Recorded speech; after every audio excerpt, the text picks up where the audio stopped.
guys, today I'm going to tell you how to move contacts from SIM card to phone storage or Google account in any Samsung phone. If you are using any Samsung phone or you want to move your contact from SIM card to phone storage, so let's see how can you do that. You just have to open your settings app. In settings, just look for contacts. If you can't find it, just open your contacts app and here just tap on three dots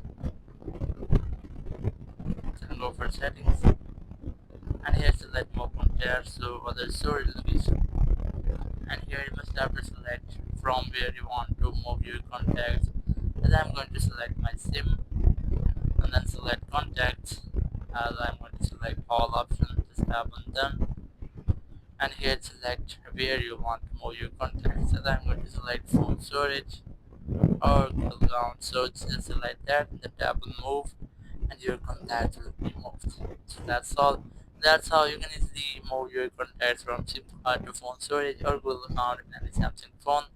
Thank you very much for watching the video. Until next video, bye bye.